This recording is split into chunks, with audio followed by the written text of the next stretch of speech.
Buen día, están por ahí. Veo que somos muy poquitos, no sé si falta gente que conectarse o somos los que estamos.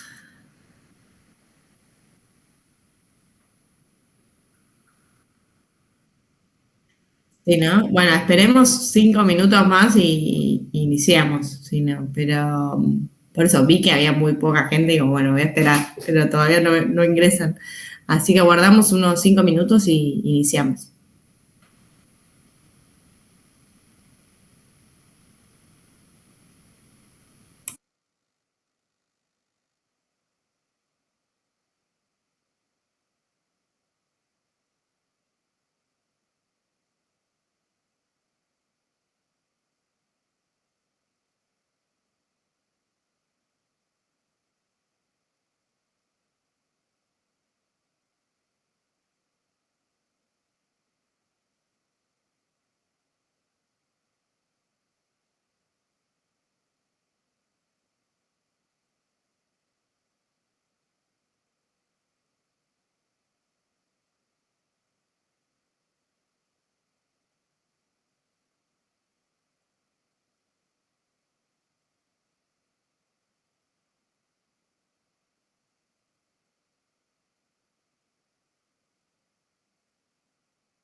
Bueno, ahí se conectaron un par más. Somos los que estamos igual. Se ve que por ahí el tema de que yo ayer, nada, no pude mandar el link en el día, me colgué y dije, bueno, lo mandé sobre la hora por ahí. Eh, pero bueno, acá estamos. ¿Cómo andan? Cuéntenme un poco cómo están y qué es lo que estuvieron viendo, cuánto más avanzaron. Buen día, ¿cómo está? Buen día, Miriam. ¿Cómo anda? Bien. No, ayer era un desconcierto, todos preguntaron en el chat y como no sabían nada, cada uno tiene sus ocupaciones, ¿no? Por eso no. Por eso Claro. un poco. Sí, sí, yo como a las 9 recién ahí, como dije, bueno, mañana doy y avisé, pero no le avisé a Norma porque dije, hasta ahora capaz que Norma a veces no me lee y por ahí se iba a hacer más tarde, entonces preferí mandárselo a Andre que le mande directamente a ustedes. Eh, pero bueno, a veces surge esto. Bueno, me alegro que estés y bueno, vamos a ver una hermosa clase tuya. Bueno, los trabajos, lo que sí hay un desconcierto. Los trabajos prácticos supuestamente se van a entregar, ya se entregaron y no sé cuándo va a ser el tema es cuándo es el oral, o va a ser oral, o va a ser por chat. Eh, No sé, eso se la, lo debe haber la dicho. evaluación, digamos. Yo, por ejemplo, el martes que viene, el 14, yo rindo y no voy a poder estudiar para los dos. Así que descarto uno. No, bueno, eso igual háblenlo bien con Norma y ella en ese sentido es bastante flexible con las fechas, así que no sé cuándo tiene pensado tomarles. Pero no creo que tenga problemas, o sea, si les dicen que tienen exámenes y eso, se los corre, no va a tener problema.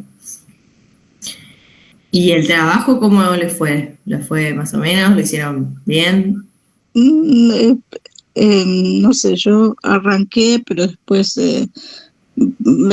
a lo que yo entiendo y a lo que leí y vi, y como ya la tengo de referencia, me fui en las partes puntuales.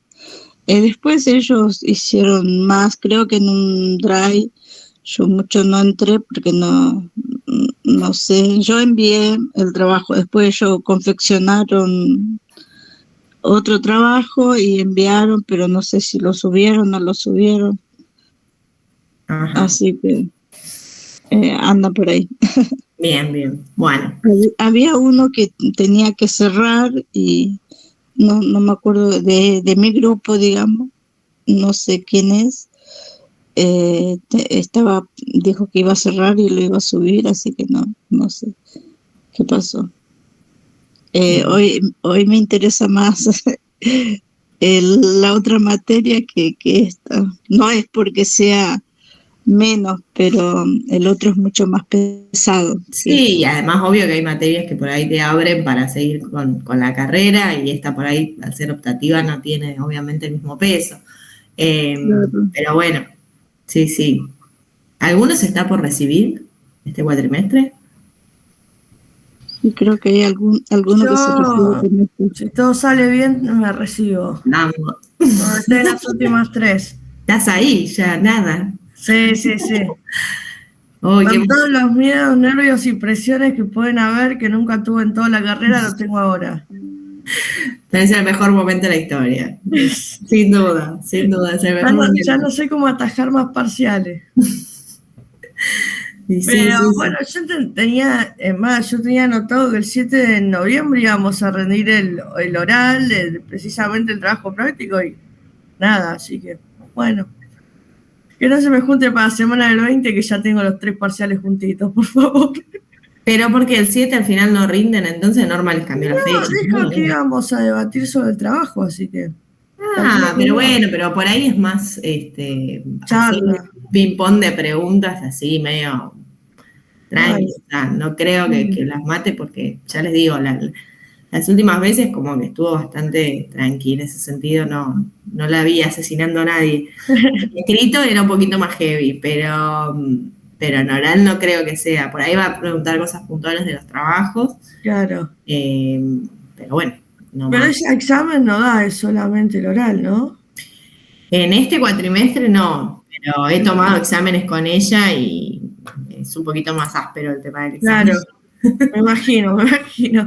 Sí, en realidad, a ver, es más capcioso, mucho de pensar, de, ¿viste? Claro. Cosas así, como que tenés que estar con muchas luces, verdaderos y falsos, Sí. de ese estilo, o sea. Sí, yo tomé con vos múltiple choice, así que sé cómo es. ¿Vos estás?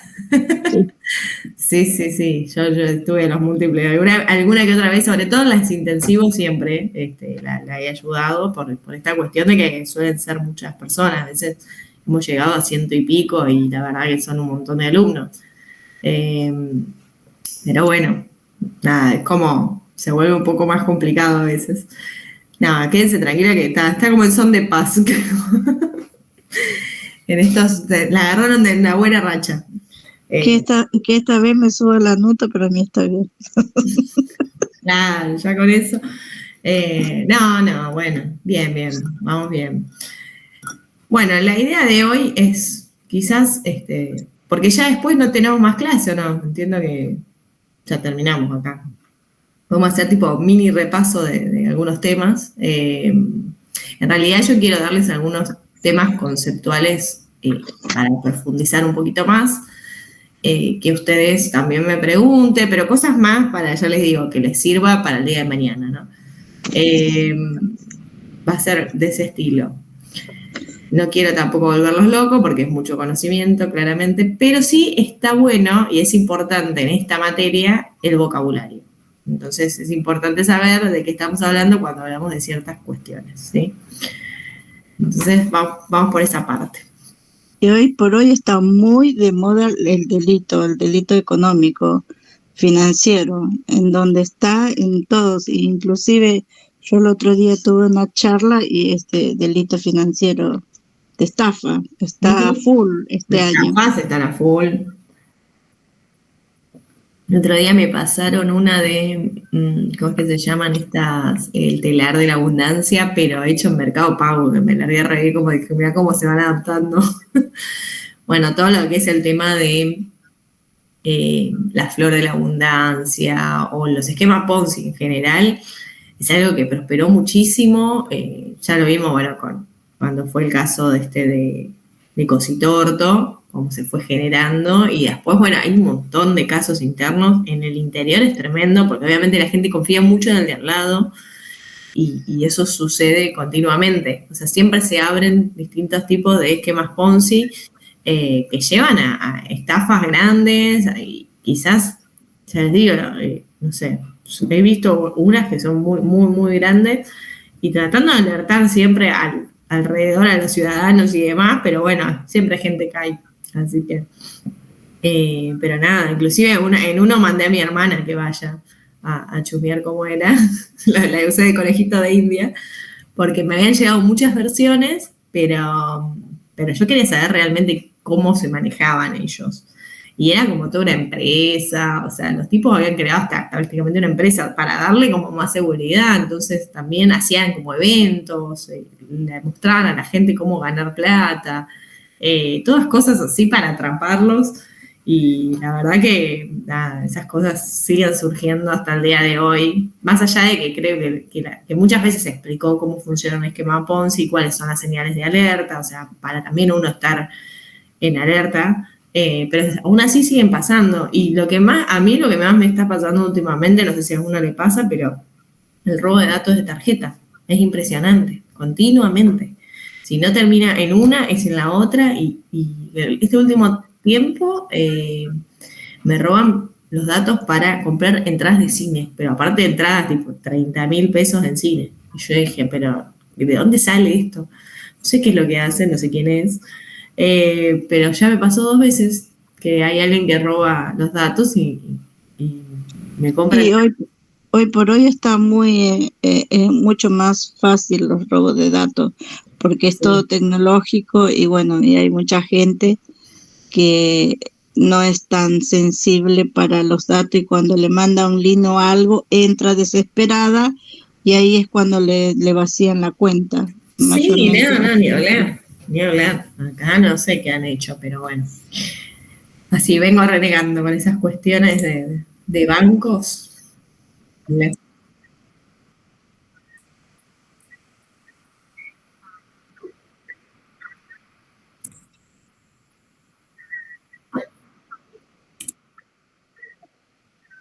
Sí, sí, sí.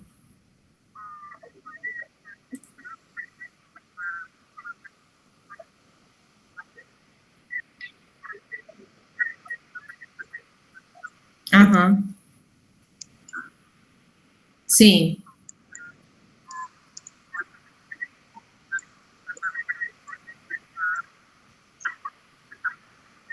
Ah,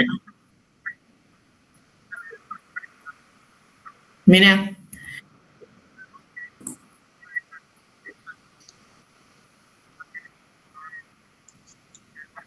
Bueno, a CNB también le hackearon todo.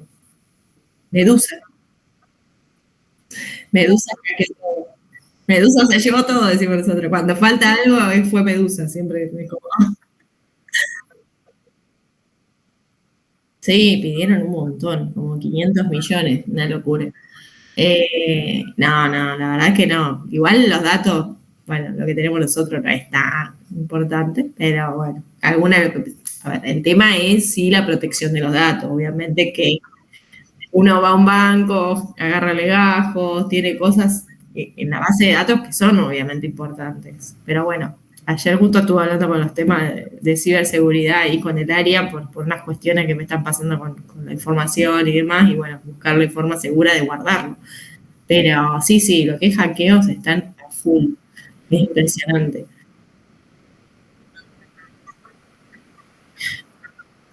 A nosotros claro, nos sacaron todas las compus de escritorio, nos dejaron, porque no puede haber Windows 7.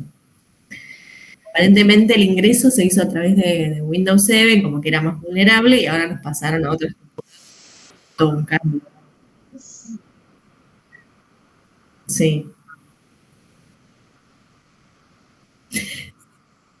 Están en todos lados. Bueno, y también hace poco me llegó un mail de AFIP que me decía, usted está en la base de datos de deudores, para ponerse al día, no sé qué, ingrese a este link, y AFIP, el loguito de AFIP le había puesto.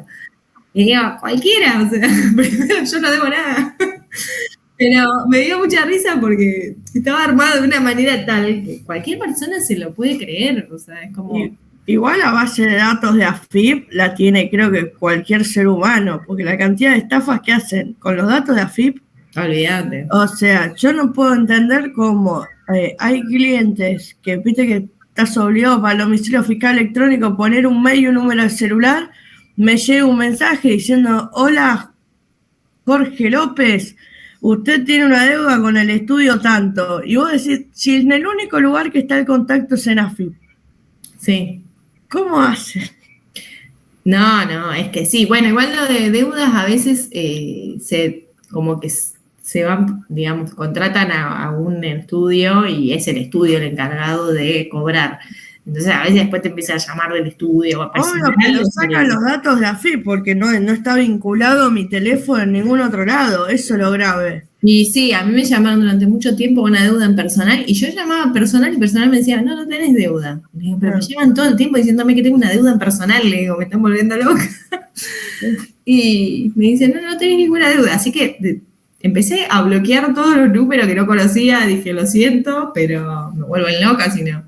Sí, hay una base de datos que claramente está en todos lados, y eso hoy en día la protección de datos es súper importante. Hay que tener mucho cuidado y todas las cosas que tenemos. O sea, pasa que aparte hoy usas pedido ya, usas Rappi, Mercado Pago, no sé, millones de aplicaciones, Uber, Cabify, donde tenés todo ahí adentro y todas tus tarjetas, todos los datos, y eso es inevitable, o sea, es como muy fácil. Y yo ya no sé, empecé a borrar las tarjetas de todos lados por las dudas, pero ya hay de baja 2 tarjetas, o sea, estoy como loca porque a este ritmo. no sé qué hacer, porque todo el tiempo me pasa esto de que aparece alguien y me roba datos y bueno, no sé, vamos a ver cómo solucionar, pero la verdad está complicado. Bien. Bueno, a ver, esto ya habíamos visto algunas cuestiones, a ver hasta dónde habíamos pasado. Gafi habíamos estado también, sí. Todo lo que era Gafi, esto ya lo habíamos visto. Bien. Gafi, y pasamos un poco a lo que es el marco regulatorio en Argentina, ¿sí? Y cuáles son las modificaciones que van surgiendo. Bueno, en principio la ley de lavado, esto grábenselo, ¿cuál es? La 25246. En esa ley van a tener todo tipo de definiciones, de cosas, es la que rige todo nuestro sistema de lavado, ¿sí? Después hay otra, por ejemplo, la 26268, que es la que tipifica todo lo que es actividades terroristas. Después la 26683, que es la de delitos, ¿sí? Tipifica los delitos de lavado de activos, introduce otras modificaciones. Y a raíz de todo esto van saliendo digamos, los distintos, acá hay decretos y también las resoluciones de WIF, ¿sí? Pero la 25246 es la que básicamente desarrolla todo este sistema de lavado e introduce a la WIF, ¿sí? Entonces, vamos a ver un poco cómo funciona la unidad de información financiera. Y también para que ustedes tengan en cuenta el día de mañana, si están en algún ente o en algún lugar en donde cumplan una función de sujeto obligado, cómo sería la relación que tienen con ellos, qué cosas tienen que hacer, ¿sí? En principio, esta fue promulgada en mayo del 2000, ¿sí? A través de la ley, y esto de que tiene autarquía, actualmente tiene autarquía, pero está dentro del Ministerio de Economía. Está desactualizado el PDF, pero está en el Ministerio de Economía, ¿sí? Pasó a cumplir parte de Economía por una cuestión de que, a ver, la unidad de información financiera viene a ser un ente de, se puede decir, de inteligencia, ¿sí? Pero es inteligencia desde el punto de vista financiero. O sea, básicamente lo que ve es todo lo económico, no otras cuestiones, a diferencia de la EXIDE, o sea, o de lo que tenemos hoy en día como la AFI, perdón, que la AFI ya cumple una función de inteligencia de otras cuestiones, ¿sí? Pero la WIF lo que hace es inteligencia a nivel financiero. Eso sí es importante como que lo vean de esa manera. La reforma de la ley, bueno, la define como autónoma y autárquica a nivel financiero. ¿A qué se define con esto? Porque tiene su convenio propio. La UIF no tiene CINEP, ni planta permanente, ni nada de ese estilo, es convenio propio. Ellos tienen su forma de financiarse, de autofinanciarse a través de las sanciones, digamos, que obtienen. Todo ese dinero lo pueden disponer. A diferencia de otros organismos, como por ejemplo la CNB, que CNB junta mucho dinero porque la realidad es que tiene desde las emisiones, que se paga un canon, los agentes de bolsa que pagan otro canon, es como que tiene muchos lugares de donde junta, pero no dispone de su dinero. O sea, el dinero se va a tesorería y tesorería lo reparte. Entonces, hay una diferencia entre la UIF, que se maneja de manera autónoma, ¿sí? A diferencia de otros organismos. Bien, ¿cómo está compuesto? Tiene 11 miembros, de los cuales 6 deben proceder de organismos públicos y 5 son expertos privados. Esos 6 de organismos públicos son los llamados vocales, ¿sí? Fíjense, tiene un presidente, un vicepresidente y un consejo asesor, que son vocales de distintos organismos. Por ejemplo, el Banco Central tiene un vocal, la AFIP tiene un vocal, que son los que relacionan entre el organismo y la otra entidad, ¿sí? El presidente actualmente es Juan Carlos Sotero, que fue mi jefe durante muchos años en prevención de lavado en el CNB. Y bueno, actualmente está cumpliendo funciones ahí hace ya un par de años. Así que bueno, tenemos ahí como la relación, digamos, continuamente, también desde el punto de vista de lavado, ¿sí? Para lo que es CNB fue como un gran boom porque, nada, generó un nexo muy fuerte con el organismo. Asimismo, bueno, se busca mantener la estabilidad institucional, ¿sí?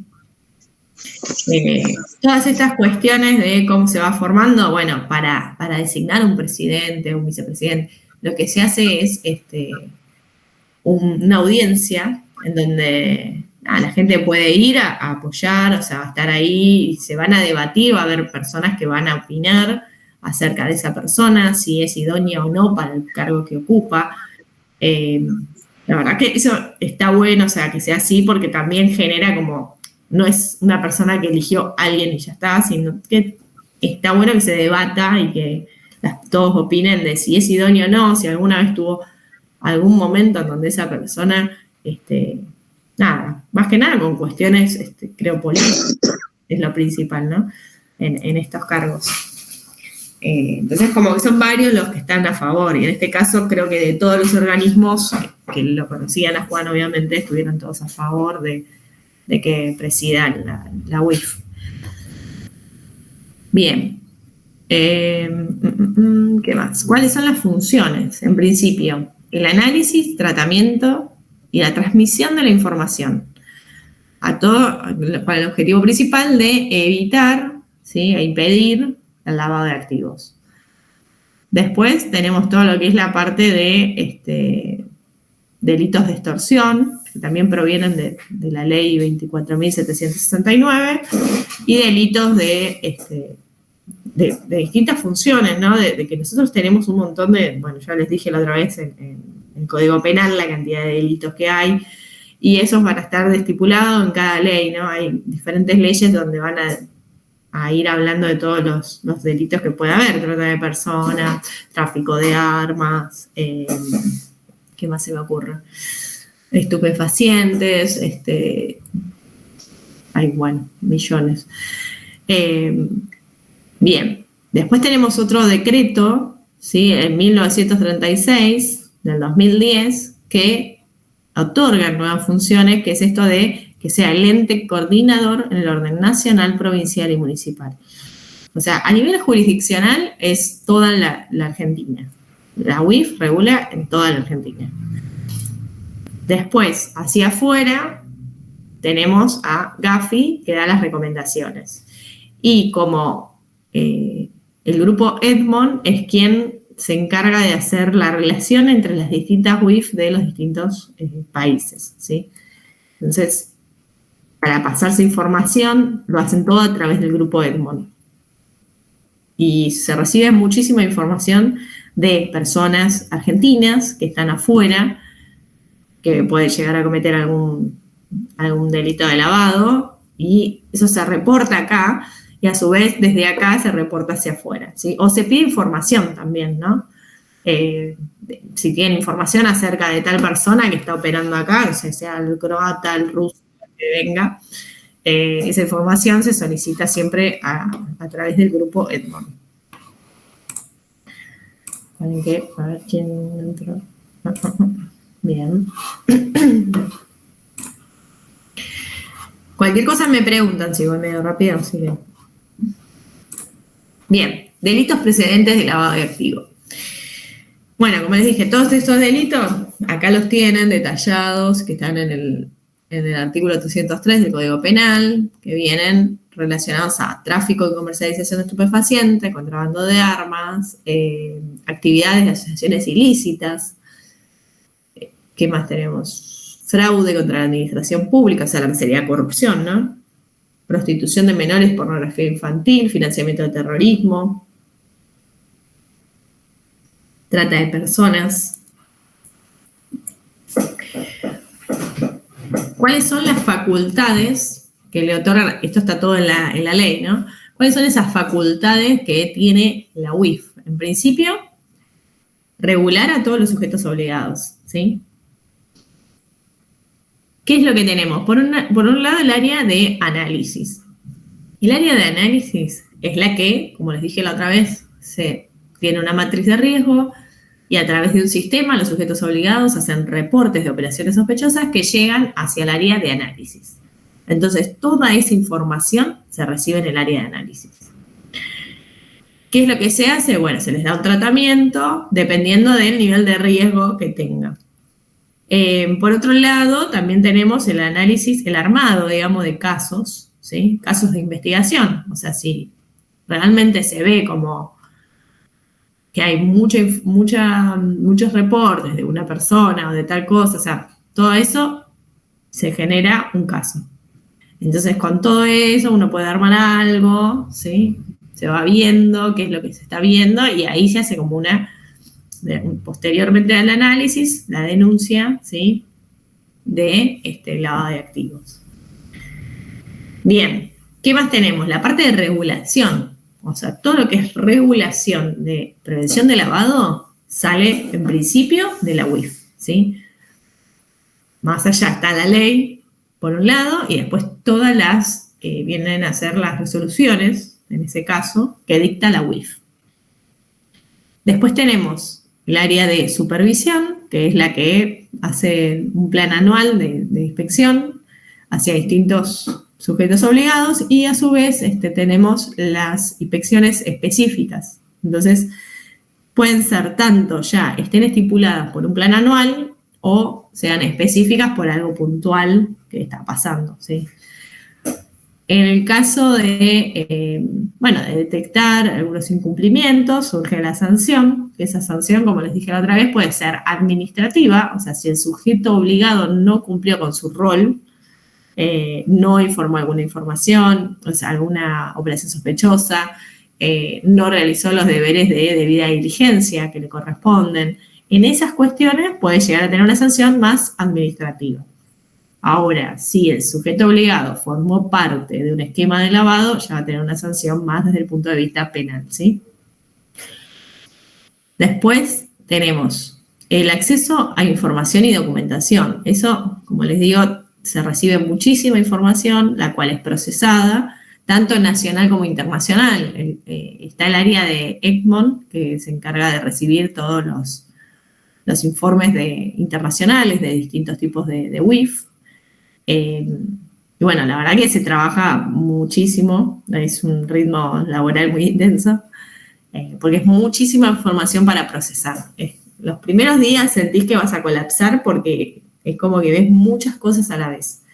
De golpe estás mirando el balance de un casino, a los 2 minutos tenés que ver una situación, digamos, particular de trata de personas, a los 2 segundos tenés que ver, no sé, todas cuestiones así, como que surge continuamente cosas del mercado de capitales, cosas de una remesedora de fondos, tanto sea Western Union o cualquiera de las otras, es como que continuamente surgen cosas. Bien, después tenemos el lado de que es auxiliar de justicia, ¿sí?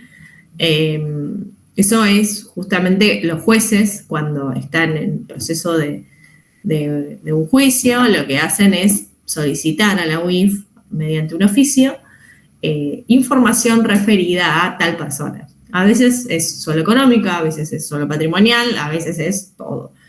Entonces ahí, de las bases de datos que tiene la UIF, le informa al juez toda la información que tiene. Después tenemos el lado de la querella. Cumple funciones de querella. Ahora hace poco salió como querellante. En realidad siempre fue muy discutida la figura de si la UIF puede ser querellante o no. Porque, bueno, siendo que es un organismo público, puede generar un poco de repercusión, ¿sí? Después tenemos la parte de congelamiento de fondos, que eso es, obviamente, en el caso de que se detecta un incumplimiento o lavado de activos, se congelan los fondos directamente, y eso también sale de la UIF. Bueno, vamos para otro lado. ¿Qué más tenemos? ¿Cuáles son las facultades, sí? En principio, bueno, todo lo que les vengo diciendo, esto de solicitar informes, documentos, antecedentes, ¿Qué es lo que va a hacer la UIF cuando va a una inspección? O sea, yo soy un sujeto obligado, llegué a la UIF, lo primero que me va a pedir es toda la documentación referida a manuales de procedimiento, referida a la matriz de riesgo que uno tenga, a mis clientes, cómo controlo, ¿sí? Y todo lo que yo haga va a estar detallado en el manual de procedimiento. Después, recibe declaraciones voluntarias. Esto también es un tema de que muchas personas denuncian directamente. O sea, no necesariamente pueden ser sujetos obligados. Hay gente que decide hacer una denuncia anónima ante la UIF por alguna cuestión en particular. ¿Qué más tenemos? Requerir la colaboración de todos los servicios de información del Estado, ¿sí? Bueno, esto es representación a nivel nacional e internacional también.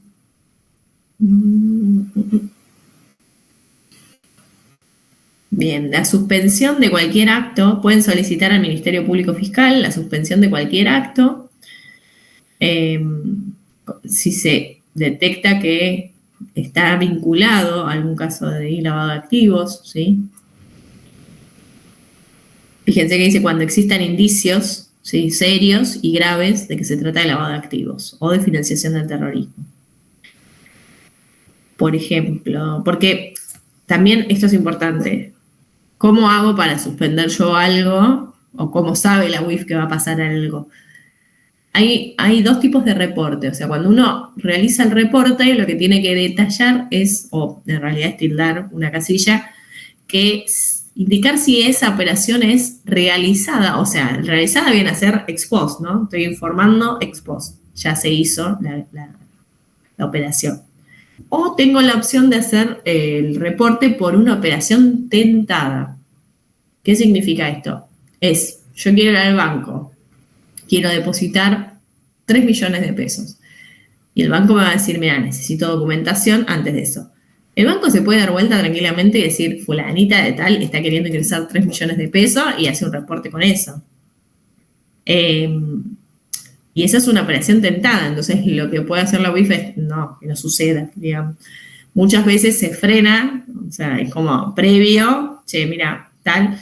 No estoy de acuerdo igual, ¿por qué? Porque en una investigación justamente uno busca seguir el caso, ¿no? Entonces, si ahí te frenan la operación, es muy difícil que uno pueda decir, che, ¿cómo sabemos a dónde fue la plata? ¿Cómo sabemos? Si vos estás siguiendo un circuito de lavado, el dar una operación no es justamente lo más indicado.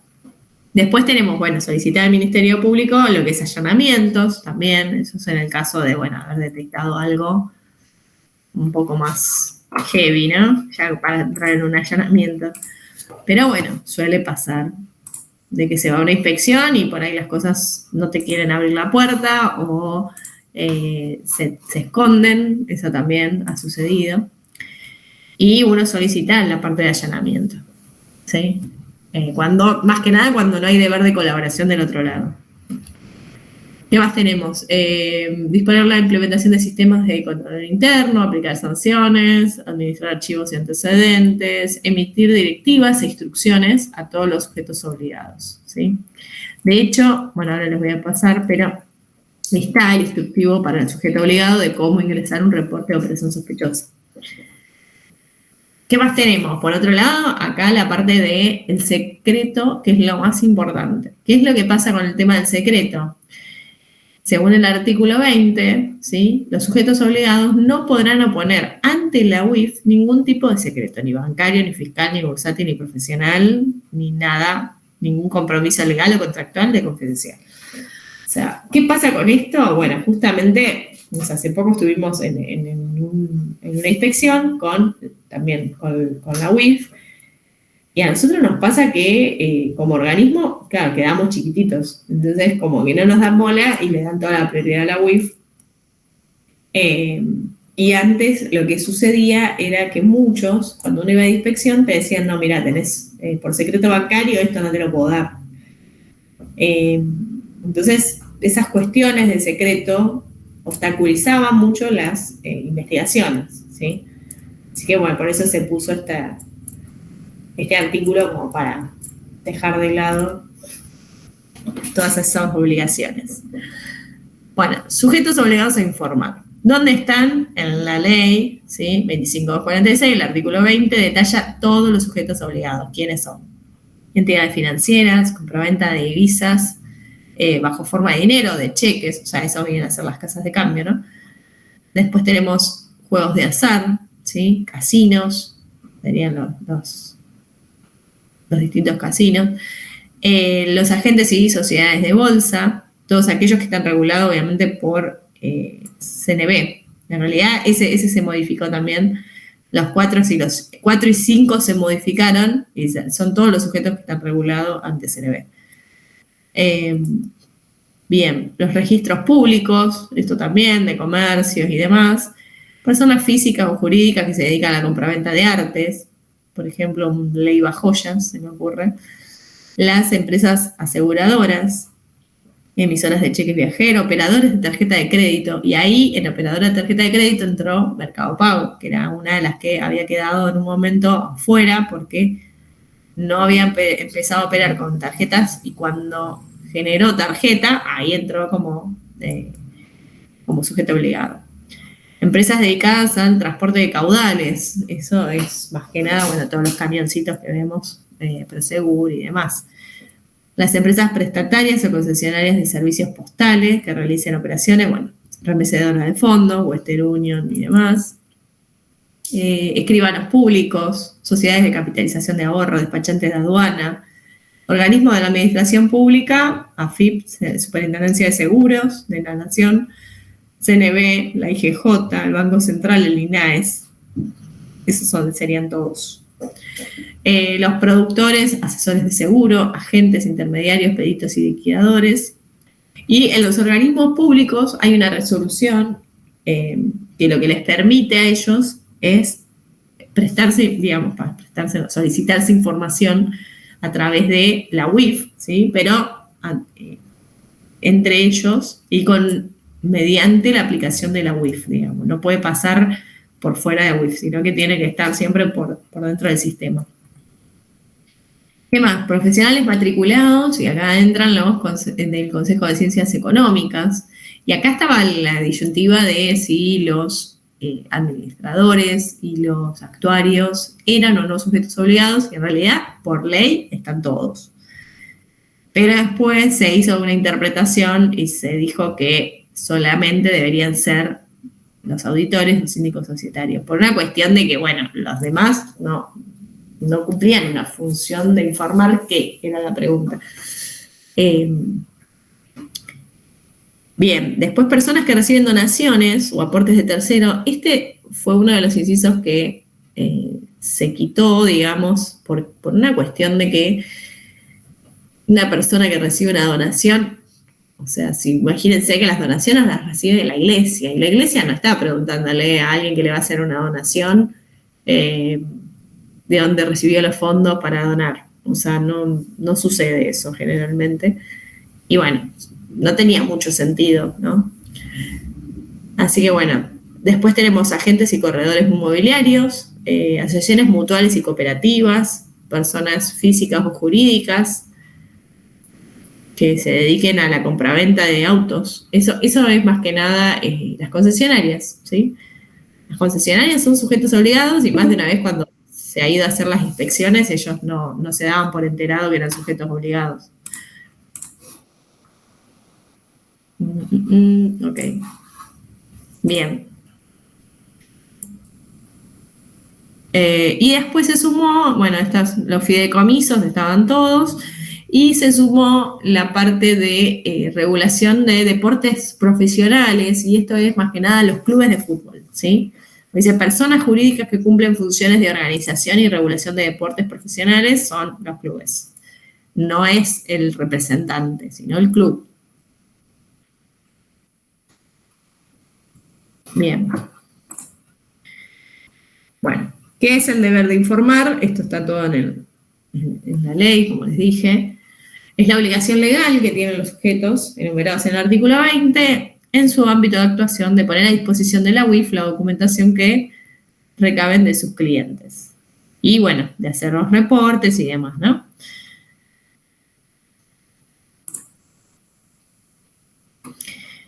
acá, como les decía, los tipos de sanciones que pueden tener, que ya sea penal, si forman parte, ¿sí? Disimulares, aplicar, poner en circulación, forman parte del esquema de lavado, o administrativa en el caso de no cumplieron con su obligación de informar.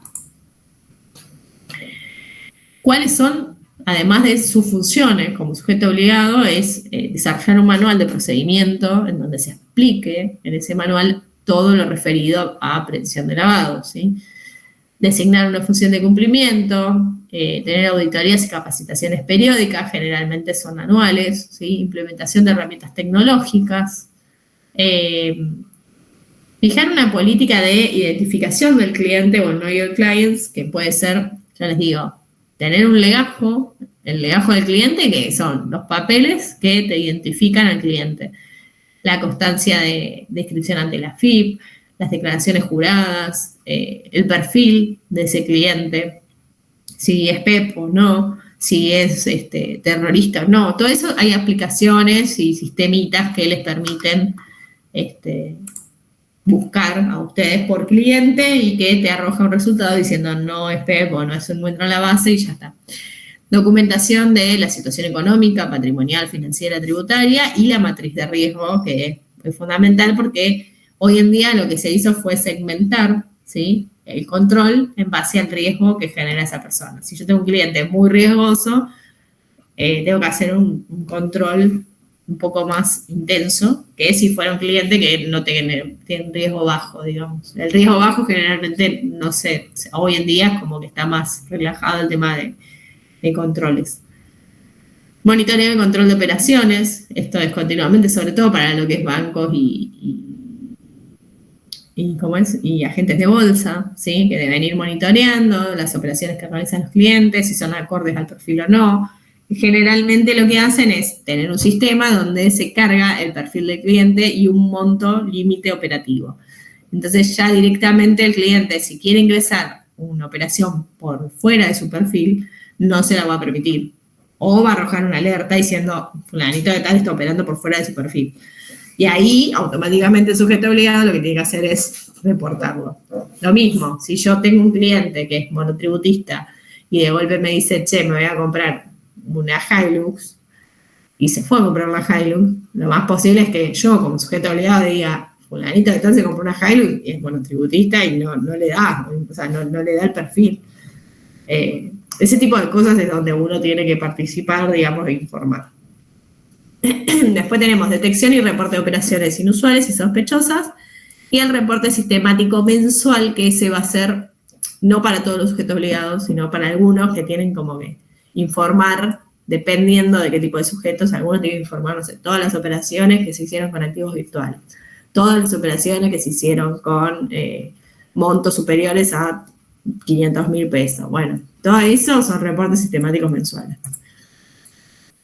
¿Cómo distinguimos las operaciones inusuales de las sospechosas? En principio, la operación inusual es cuando no se guarda relación, ¿sí?, con el perfil económico. Es como que uno tiene la identificación de ese cliente y está realizando una operación por fuera de su perfil. Ahí, en el momento de detectarla, la operación se transforma en inusual. Ahora, si yo, luego de solicitar la información, verificar algunas cuestiones, me doy cuenta que no cumple con su perfil de riesgo o que sigue siendo una operación, digamos, sospechosa, ahí ya lo informo directamente a través de la página de la UIF, ¿sí? No se informan las operaciones inusuales, pero sí se informan las operaciones sospechosas. O sea, ahora vamos a ver acá el cuadrito. Cuando yo detecto, por ejemplo, cuando yo detecto una inconsistencia entre una operación y el perfil del cliente, lo primero que tengo que ver es si el legajo de la persona está desactualizado. Si está desactualizado, tengo que verificar, ¿sí?, actualizar la información, preservando el principio de confidencialidad. Y esto es importante. ¿En qué sentido? Yo no le voy a avisar a mi cliente que hay algo raro, digamos, sino le pido información porque estoy actualizando el legajo y bueno, me hago como ahí que estoy actualizando, forma parte de la rutina, bla, bla, bla, pero en ningún momento le revelo que es porque hay algo que no me está cuadrando o que no me cierra. Entonces ahí, eso es lo que sería el principio de confidencialidad, ¿sí? Yo no le digo al cliente que estoy analizando una operación inusual. Entonces, en ese caso, bueno, si era un tema de desactualización, se actualiza y no digo nada. Ahora, si yo evalúo esa operación, más allá de que actualicé la información y sigue continuando esa duda de, che, ¿de dónde sacó la plata esta persona? Ahí lo que hago es un reporte de operación sospechosa. Ahí haciendo. ¿Sí? Se procede al reporte, que esto se carga en la página de la UIF. En caso de que no es sospechoso, lo archivo y sigo con el monitoreo del cliente. ¿Me siguieron hasta ahí? Sí, sí. ¿Sí? Paren que quiero generar una nueva... Quiero generar una nueva reunión. Así se las doy porque se va a cortar en breve. ¿Alguna duda hasta acá?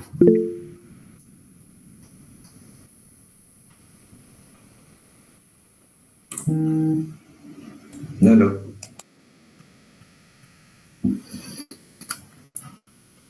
Quedan 8 minutos. Si quieren, nos pasamos ahora para no... Así les muestro todo lo que me queda por ver. Bueno, profe, mejor. ¿Nos pasamos? Vamos. Bueno, Sí, gracias. No, de nada.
¿Seguimiento?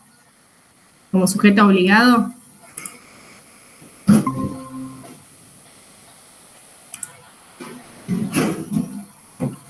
Esto es importante que lo reserven.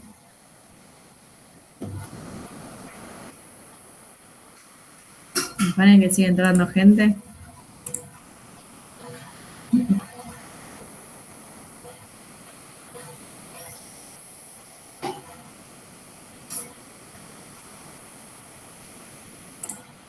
Bien. Acá tenemos un poco también lo que es la parte de supervisión, ¿sí? Que tiene un enfoque basado en riesgo. Toda la selección que se hace previo a armar el plan de inspecciones es basado en el riesgo, digamos, de cada sector, de cada cosa, ¿sí? Todo lo que uno va observando, como les digo, hay matrices de riesgo y eso va generando una alerta para que nosotros sepamos cuáles son más riesgosos, menos riesgosos y le demos prioridad en la parte de supervisión. Los planes son anuales de supervisión y hay manuales de supervisión inclusive también registrados que están en el área de la UIF.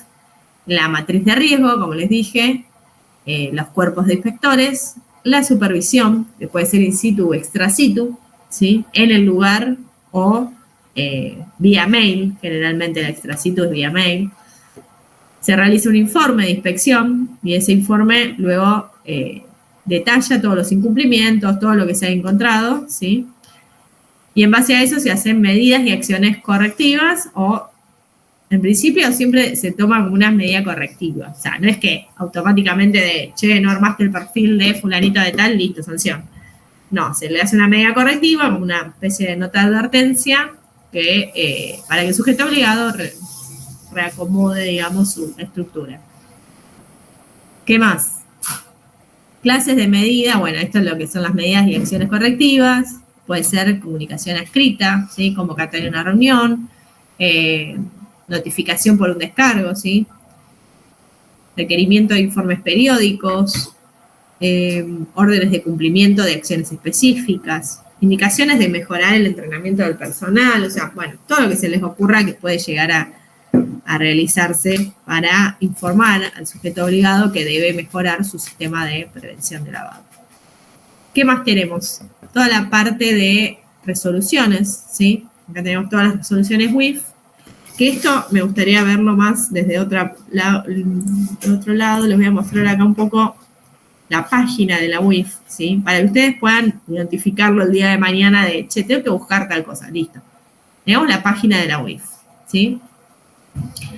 Está el área de sujetos obligados, la parte de normativas, la parte de denuncias, ¿sí? Vamos a la parte de normativa y acá tenemos las leyes, que obviamente la 2546 va a ser la pionera, ahí la primera de todas.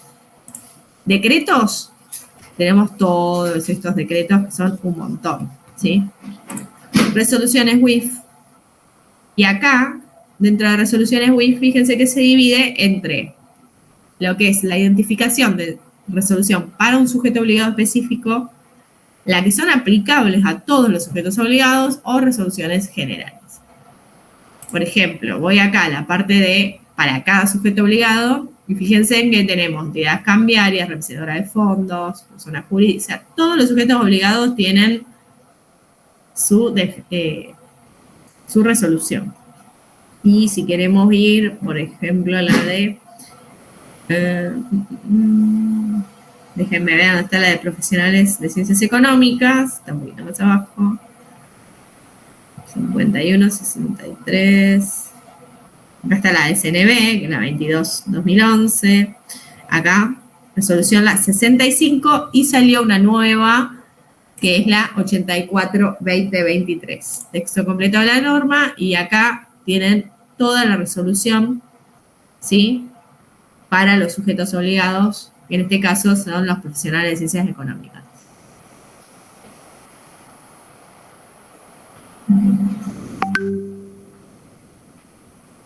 Bien.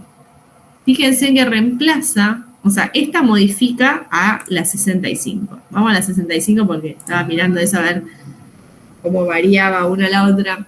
La 65 va a detallar todo, ¿sí? Empieza, todas las resoluciones son iguales, en este caso, las de los sujetos obligados, ¿no? Arranca diciendo cuál es el objeto, las definiciones, que es cuál es el cliente, por ejemplo, para el caso de profesionales de ciencias económicas, va a ser todos aquellos entes con o sin personería jurídica con los que se establece de manera ocasional o permanente la relación contractual de carácter profesional. O sea, cualquier cliente que yo tenga va a ser clientes para mí, sobre el cual voy a tener que ejercer mi rol de sujeto obligado. Luego tenemos las definiciones de operaciones inusuales, que es lo que vimos recién, operaciones sospechosas, y fíjense que acá detalla cuando son tentadas o realizadas, que es esto que les digo, o sea, yo puedo informar cuando se está intentando hacer una operación, ¿sí? O puedo directamente informar ex post cuando la operación ya se realizó. Después tenemos algo muy importante que es la definición de beneficiario final. Esto siempre es bueno saberlo. ¿Sí? ¿Cuándo hay un beneficiario final? Cuando supera el 10% del capital de los derechos a voto. O sea, si yo tengo un cliente que es una persona jurídica, tengo que informar los beneficiarios finales y ejercer también el control sobre esos beneficiarios. O sea, el rol de controlar quiénes son esos beneficiarios finales que van a ser quienes tengan el 10% del capital. Gafi hasta hace un tiempo atrás era el 20%, pero bueno, la norma se adapta a un 10%. ¿Qué es un sujeto obligado? Y acá tienen todo, ¿sí? Y fíjense que engloba en este caso, dice, se entenderá por sujeto obligado a los profesionales independientes matriculados cuyas actividades estén reguladas por el Consejo, que realicen las actividades según la referencia del capítulo que son las auditorías contables, y capítulo 4, capítulo B, sindicatura societaria. ¿Sí? ¿De dónde surge? Por eso, esto es lo que se adapta luego para decir quiénes son los sujetos obligados en lo que es profesionales de ciencias económicas. Y de acá, bueno, van a tener las definiciones, ¿sí? Están las personas enunciadas, en principio, estas de acá arriba, o los que no están en dicho artículo, según los estados contables auditados, posean un activo superior a 4.000 salarios mínimos vital y móvil. Hayan duplicado su activo en ventas en un año y que el salario mínimo vital y móvil, o sea, al fijado por el Consejo, acá, bueno, les dice todo, ¿no? El Consejo Nacional de Empleo, vigente el 31 de diciembre, Fíjense que acá tenemos todo. Esto seguramente esta parte ya la vieron bien con Norma porque ya lo da. Y acá igualmente pasa la definición del 84, que es la modificación que tenemos acá. ¿Sí?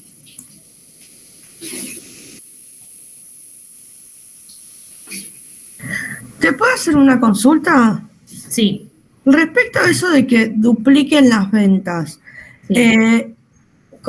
Teniendo en cuenta el contexto inflacionario en el que estamos, capaz que las ventas las duplica cualquiera, pero en realidad es un efecto inflacionario, no es un efecto de que realmente se haya duplicado. ¿Cómo se toma ese parámetro?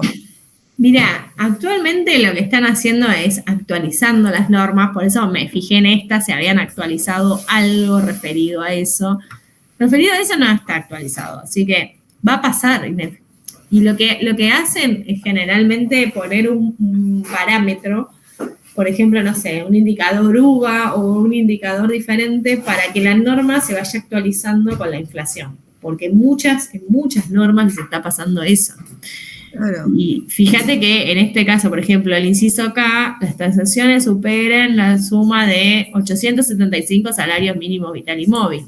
Y en el inciso K de acá, vayamos al inciso K, para hacer, damos abajo, el inciso K acá era cuando la actuación profesional se advierta la presencia de activos entregados en garantía, que alcance el 20% del activo total. O sea, era básicamente con otro tipo de definiciones, ¿sí? Claro. Estoy yendo bien. El artículo 4, perdón. No, me fui a otro artículo. El artículo 4 y acá no me dice. No, estaba el K. ¿Dónde está? La agregaron, sí. El inciso K del artículo 7 del... Siete. Ah, no, de la resolución 21/2011 las modificatorias... Ah, me cambiaron, no, es otra resolución. Claro, bueno, modifican otra resolución que seguramente en este caso lo que pasa es eso que vos decís, o sea, habían puesto un valor fijo y cuando hay valores fijos no sirve de nada, hay que modificarlos, ¿sí? Tal cual, pero yo, o sea, yo tendría que ver, o sea, sacándole el efecto inflacionario, Ujú. realmente si hubo un movimiento de ventas realmente inusual. Ponele, Claro. si estamos con un 140% de inflación anual y yo veo que uno se triplicó las ventas o Claro. cuadriplicó las ventas, ahí me tendría que empezar a llamar la atención. Exacto. Sí, a ver, si la norma te dice que sea cuando duplica la venta, hoy en día lamentablemente tendría que actuar a lo que Todos, dice la norma. se les pyme. Claro. No, igual cuando ellos tengan exceso de información, ahí van a decir, che, loco, actualicemos esto. Sí, habría que empezar a castigarlos para que apuren. Claro, es que pasaba por él, creo que hay uno que es transacciones de 200.000 pesos. Imagínate la cantidad que informan. Sí.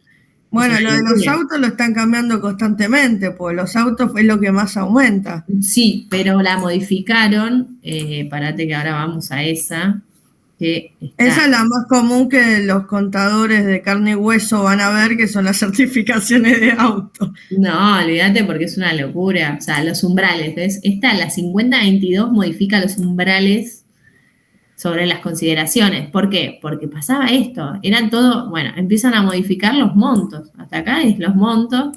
Es continuamente modificación de montos, montos, montos, montos. Y después lo que hicieron fue tomar una medida, pero déjame que encuentre cuál es la última, no la veo acá publicada. Porque había una última, bueno, ven, acá está la de PEP, estas son las genéricas para todo el mundo que tiene que tomar análisis de riesgo, monitoreo, prevenciones de financiamiento. Y había una última que no la estoy encontrando, pero que justamente lo que hace es esto, transformarlo a un valor, digamos, a un indicador. Entonces, directamente que vos te puedas basar son, no sé, 500 UVA, listo. Voy al valor del UVA y actualizo.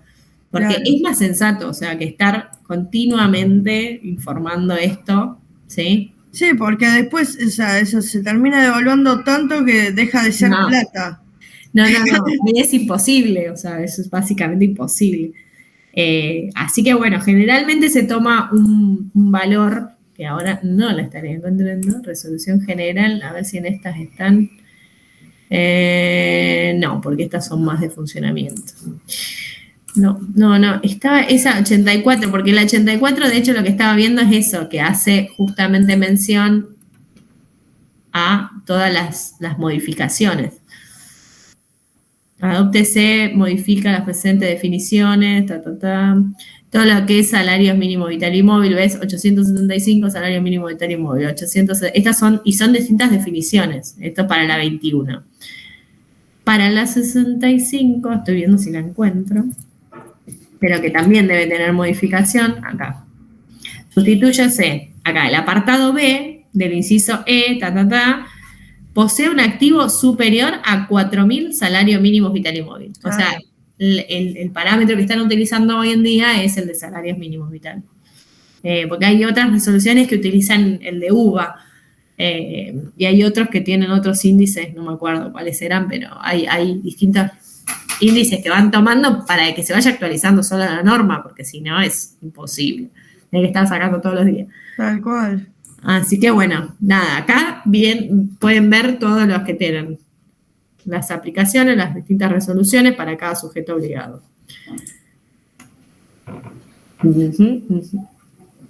Tratados e instrumentos internacionales, bueno, esta es la parte más internacional, los convenios con el exterior y demás. Ahora volvemos de nuevo a nuestro rol. Fíjense, acá tienen sumando y sanciones para ver a quiénes sancionaron. Después, distintos tipos de informes, ¿sí? Este es lineamientos para mejorar los reportes de operación sospechosa.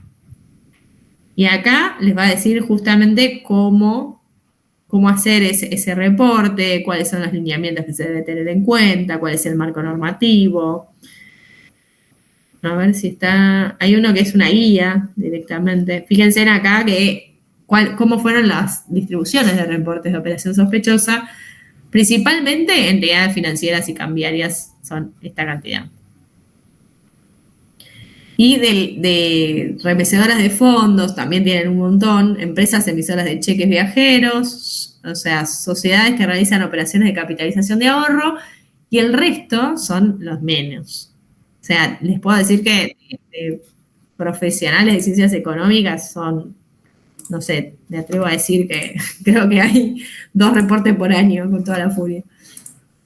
¿Por qué? Porque tienen esta función de, es mi cliente y a su vez lo tengo que reportar a mi cliente y es el que me paga. O sea, son como cuestiones media contrapuestas, ¿no? ¿Qué más tenemos? Bueno, como el sistema de reporte de operación sospechosa, acá es donde vos entrás, ¿sí? Encontrás las mismas funciones. Bueno, esto lo cambiaron hace poco, entrás con el quit y tu ingreso, y acá van a poder ingresar y hacer los reportes, ¿sí? Siempre el reporte es hacia la UIF. Por más de que a mí me regule el Banco Central, me regule el INAES, me regule la Superintendencia de Seguros o quien sea, el reporte de operación sospechosa va hacia la UIF. Eso, ténganlo en cuenta. ¿Qué más tenemos? A ver, así que se me ocurra. Soluciones, asuntos internacionales. No. Y acá está Juan. Bien, preguntas frecuentes o contacto. Bueno, después acá van a tener el instructivo si lo quieren buscar, o sea, todo el instructivo de cómo registrarse por primera vez, o sea, el paso a paso. Es bastante sencillo, no tienen que presentar muchas cosas. El acceso al SRO, la constancia de inscripción, búsqueda de terroristas. ¿Ven? Si quieren buscar un terrorista, acá tienen el REPET, que es el informe, dijimos, el registro público, ¿sí? De Naciones Unidas, y ahí pueden buscar a cualquier persona y que les diga si esa persona es terrorista o no. O sea, acá pueden ingresar un nombre y les va a decir sí o no. Ok, esto es como para que lo tengan en cuenta. Uy, me fui. Me fui a la miércoles. Vamos de nuevo a la UIF.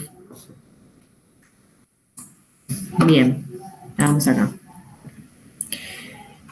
Persona expuesta políticamente, también lo pueden buscar ahí. Esto no sé si es, a ver. Son todas las resoluciones relacionadas a persona expuesta políticamente. ¿Sí? Recuerden que son todos aquellos que cumplen cargos, funciones, cierto tipo de funciones, ¿sí? No todas. Y hasta segunda línea de consanguinidad de esa persona. Si es un diputado, hasta segunda línea de consanguinidad.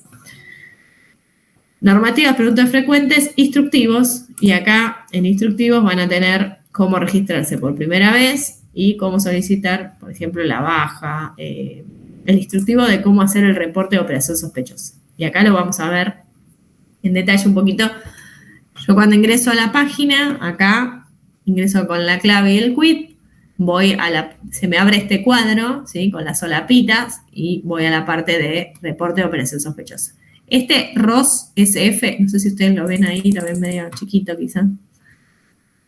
Esto es ROS o /RFT, o sea, es el reporte de operación sospechosa o cuando reporto financiamiento de terrorismo. El reporte de operación sospechosa tengo hasta 150 días de corrido desde que tomé conocimiento de la operación, ¿sí? El reporte de financiamiento de terrorismo son solo 48 horas. O sea, si yo sé que hay un terrorista intentando hacer una operación, 48 horas lo tengo que informar. Después tengo el reporte de operación sospechosa, SF, que este es sinceramiento fiscal. ¿Por qué se separaron? Porque, como les digo, cuando hay un sinceramiento fiscal, muchas veces es muy difícil para el sujeto obligado verificar de dónde surge el origen de fondo. O sea, inevitablemente, si viene una persona de la nada y te blanquea 50 millones de pesos que los trae de afuera, vos no sabés de dónde lo produce. o de dónde vienen. Entonces, inevitablemente, todo el sujeto obligado lo que hacen es como el reporte preventivo, ¿no? Yo informo por las dudas. Che, fulanito de tal blanqueó 50 millones que no sé de dónde los trajo. Es básicamente a título informativo. Y después tenemos los reportes sistemáticos mensuales, ¿sí? Los comprobantes, las notificaciones, esto es por si te notifican que te falta algún papel, alguna cuestión, y los requerimientos, ¿sí? Bien. Acá lo mismo. Cuando voy a cargar el reporte, voy a la parte de ROS RFT, ¿sí? Y tengo la opción de reportar el lavado de activos o de reportar por financiamiento de terrorismo. Supongamos lavado de activos. ¿Qué es lo que me va a preguntar? Si es exteriorización voluntaria, que en este caso son los reportes de sinceramiento fiscal, ¿no? Si la operación ha estado realizada, acá va. Y si conoce la existencia del delito precedente. Generalmente es no. O sea, es muy difícil que el sujeto obligado sepa de dónde proviene. Algunos ponen que sí, basados en la parte de, no sé, encontrar una nota periodística que dice que esa persona está vinculada a la asociación ilícita. Entonces le ponen sí, asociación ilícita, pero ¿por qué? Después abajo uno explica.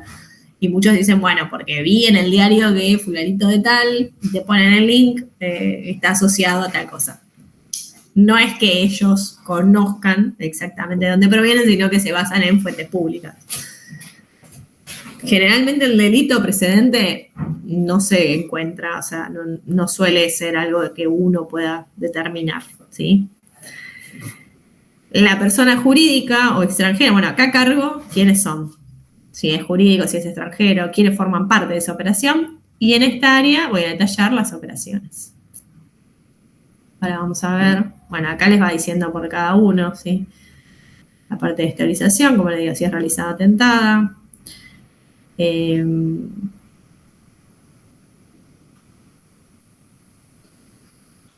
más tenemos? Ven, delito precedente, fíjense que les arroja todo el detalle de si es pornografía, si es extorsión, trata de personas, narcotráfico, tráfico de influencias, malversación de caudales, evasión agravada, evasión simple, enriquecimiento ilícito, bueno, todo tipo de delitos. Y ahí ustedes van a tener para la fuente de información, que generalmente suele ser un diario, ¿no? ¿Qué más tenemos? O un diario o quizás a veces son algunas... ¿cómo serían? Algunos casos, ¿sí? Puede aparecer algún caso. Bueno, acá les dice fuente judicial. Eso sería como fuente judicial o análisis propio del sujeto, es como tenés que estar muy seguro realmente de lo que estás viendo. Bien, artículo periodístico, bueno, cargamos de dónde surge, ¿sí? Y acá, todas las personas que fueron vinculadas a esa operación. Y fíjense los datos que les pide, o sea, el apellido, el nombre. Hay cosas que son obligatorias, hay cosas que no, pero lo que es obligatorio lo tenés que tener. Y esa es la parte más difícil, porque, por ejemplo, a ver, ¿dónde era? Que creo que les pide si la persona estaba casada o no. Y vos decías, uff, ¿cómo sé eso? ¿De dónde sé? Porque no es un dato que lo obtenés fácilmente. Provincia, país, bueno, la persona física relacionada, si está relacionada con algún paraíso fiscal, con la triple frontera. Luego, detallar, por ejemplo, si es PEP, tengo que tildar acá, ¿sí? El cargo que tiene, la dependencia, el país y demás.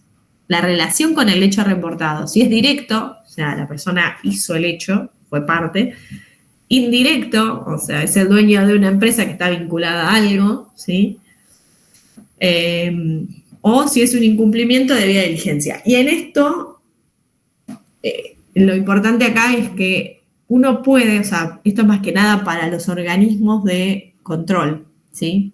¿Por qué? Porque yo lo que puedo reportar es que hubo un agente de bolsa que no realizó la debida diligencia. ¿Por qué? Porque estoy viendo legajos que están vacíos, porque no veo que tenga un sistema de monitoreo. Entonces lo que hago es reportar operaciones sospechosas, pero diciendo, mirá, fulanito de tal incumple con la debida diligencia.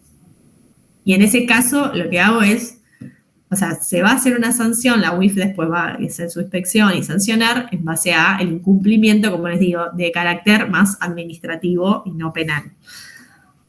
Bien, acá tenemos el estado civil, como les digo, ¿ves? El estado civil no es algo que uno le pregunte al cliente, che, ¿vos estás casado? O sea, no son situaciones que surgen. Y es muy difícil a veces tenerlo, y fíjense que tiene el asterisco, o sea, es obligatorio. Este es uno de los datos más difíciles de tener. Bueno, la actividad. La actividad generalmente uno tiene cuando llenas la planilla del cliente, decís, ¿a qué te dedicas? Soy economista, listo, soy economista. Después, lo que hace el cliente, o sea, actividad se refiere a las que están en la FIP, ¿sí? Con el número y el código, que muchas veces no coinciden con lo que expone la persona. De hecho, hay agentes de bolsa, muchos que tienen tarot, por ejemplo, entonces no coincide tampoco. Hay un montón de cuestiones que, bueno, esto generalmente muchos son servicios NSP, la gran mayoría. Y después si tienen personas vinculadas, algunas jurídicas y demás, eso también lo vamos cargando, ¿sí? En el caso que sea PEP, o sea, si yo tildo esto, se me va a desplegar todo esto, y acá voy a tener que cargar, ¿sí? Es PEP, bueno, ¿qué cargo ocupa? No sé, es presidente de la nación, es dependencia, presidencia de la nación, país Argentina, desempeña actualmente, sí o no. Estas cuestiones, o sea, lo vas a poner todo ahí, detallar. La parte de si el estado civil, si yo pongo que la persona está casada, se me va a desplegar todo esto. O sea, que encima tengo que tener toda esta documentación de el cónyuge. Y ahí, bueno, nada, saber quién es, el apellido, el nombre y demás. Siempre que sea un casado, tengo que agregar todos los datos familiares y relaciones. Vamos a la parte de las operaciones. ¿Qué es lo que vamos a poner en la operación? Es el inicio de esa operación, el fin, ¿sí? Y dónde se producen los hechos. Esto es lo más importante, básicamente. Zona de frontera 1, 2 o 3, no, porque eso depende de si tiene que ver con una actividad o una operación en la triple frontera, por ejemplo, ahí sí vamos a poner todo. Si está relacionada con un paraíso fiscal, si está relacionada con la triple frontera, el tipo de inusualidad, ¿sí? Esto del tipo de inusualidad estaba detallado en las normas anteriores y no sé si en la 65, déjenme ver si en la 65 creo que está.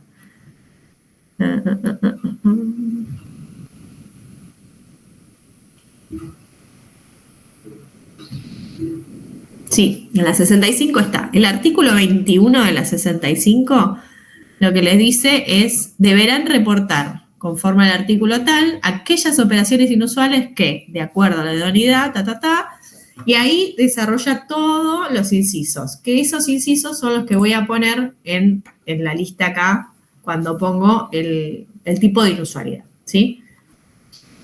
El producto, donde se registra la inusualidad, o sea, qué tipo de actividades era, el número de identificación y demás. El monto de origen, y el monto de origen siempre va en pesos, ¿sí? A ver si acá, no me acuerdo. Bueno, ahora, por ejemplo, ¿qué porcentaje de esa operación se realizó en efectivo y cuánto en moneda virtual? Eso también lo tengo que detallar, ¿sí? Pero fíjense que dice moneda de origen, por ejemplo, puedo poner en pesos o en dólares. Si es en dólares y monto reportado del producto, tal. Pero si tengo las dos cosas, ahí ya tengo que sumar las dos cuestiones, ¿sí? Igual acá en los campos descriptivos puedo agregar un montón de cosas, ¿sí? Ahí yo voy a detallar cómo fue la operación. Fulanito de tal, le compró tal cosa o transfirió plata a tal lugar, posteriormente hizo tal cosa, bueno, todo lo que yo observé. Análisis, voy a detallar lo que yo hice como sujeto obligado, ¿sí? Le pedí más información, busqué esto, encontré aquello, todo eso va ahí. Y el informe de documentación de respaldo que posee, los documentos que fui obteniendo, ¿sí? Y la conclusión. Bueno, después de todo esto, se concluye que fulanito de tal no coincide con el perfil, realizó una operación por tanta cantidad y supera su perfil de riesgo. Y acá, bueno, estos campos estructurados, o sea, los descriptivos, tienen un límite, ¿sí? O sea, no voy a poder escribir, si yo hice un informe de 27 hojas, no las voy a poder detallar todo ahí. O sea, esto tiene que ser conciso. Porque aparte, imagínense que se reciben 800 reportes por día. La persona que lo lee tiene que ser algo que diga, bueno, listo. Entendí, ok, esto es raro. Bien, listo, ya está. Pero tiene que ser muy conciso. No es copiar y pegar todo el informe porque eso no va a funcionar y nadie le va a dar importancia y va a pasar de largo. Así que bueno, ¿qué más? No, bueno, tenemos nada más, pero eso es importante. Bueno, les arroja esta constancia de reporte, que esto lo pueden imprimir y tener siempre en un folio, porque muchas veces, cuando se hacen las inspecciones, lo que se piden son constancias de reportes, ¿no? Porque por ahí se observa alguna operación y se dice, che, ¿esta operación vos la reportaste? Sí, bueno, dame la constancia de reporte. Bien, hasta ahí, ¿dudas?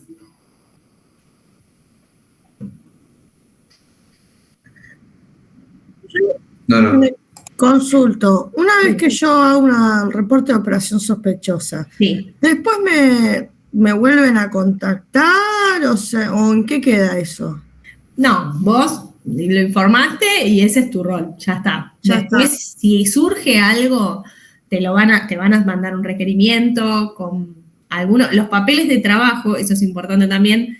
Siempre que ustedes hagan un reporte y demás, los papeles de trabajo los tienen que tener guardaditos porque si la UIF quiere analizar ese caso, ampliarlo, porque imagínense que ustedes son un eslabón de todo el sistema, entonces quizás lo reportás vos, también lo reportó el banco, también el escribano y también, no sé, la concesionaria porque se fue a comprar un auto. Claro. Entonces lo que hacen es unir todo eso, bueno, los papeles de todos y de ahí arman un caso, ¿sí? Pero por eso es importante también tener el resguardo de toda la documentación de lo que uno va constatando. Claro. Pero básicamente puede haber un requerimiento extra de información, puede que haya una inspección y que te digan, che, necesito todos estos papeles, pero generalmente yo creo que te hacen más por requerimiento todas estas cuestiones. Claro. Pero sí, tengan todo guardado siempre, de todo lo que hacen. Perfecto. Gracias. No, de nada. ¿Alguna otra duda? Bueno, aprendieron a hacer un reporte de operación sospechosa. Se van con el día hecho hoy. Es así, o sea, parece mucho más complejo, pero la verdad es que después es cuestión de práctica, obviamente. Pero lo importante es, eso sí, tiene tiempo, que eso es una porquería, porque realmente cuando uno está cargando a veces no te dan tiempo. Entonces la idea es que previo a eso ustedes ya tengan detallado, agarren este instructivo antes y sepan qué es lo que tienen que tener y ya ténganlo preparado, porque no tiene mucho tiempo, entonces como que hay que cargarlo muy rápido. Se cierra cada, no sé, no me acuerdo, pero me ha pasado un montón de veces, o de todo, en todo sentido, ir guardando. Fíjense que ustedes tienen la opción de ir guardando cada cosa que van cargando, abajo te pone guardar como borrador, continuamente. ¿Por qué? Porque donde se les cierra pierden todo lo que cargaron. Así que eso es un dato súper importante, ténganlo presente, que no les pase, porque va a ser odioso. Pero bueno, lo que es un reporte de operación sospechosa es eso, le informo a la UIF algo que yo detecté, lo cargo todo ahí y después ellos verán qué les sirve, qué no. Bien. Bueno, si no tienen más dudas, consultas, algo que les haya surgido, pero ya saben dónde encontrar todo, las resoluciones, dónde encontrar los instructivos, dónde cargar el reporte.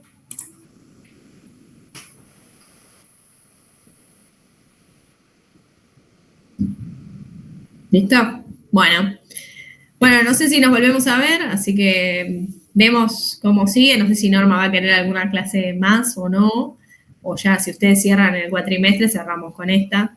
Pero bueno, cualquier duda, me despido hoy por las dudas y veremos después si nos volvemos a ver. Pero bueno, éxitos en el examen y nos veremos pronto. Gracias, profe. Muchas gracias. Muchas gracias. Adiós, chao, chao. Chao, chao.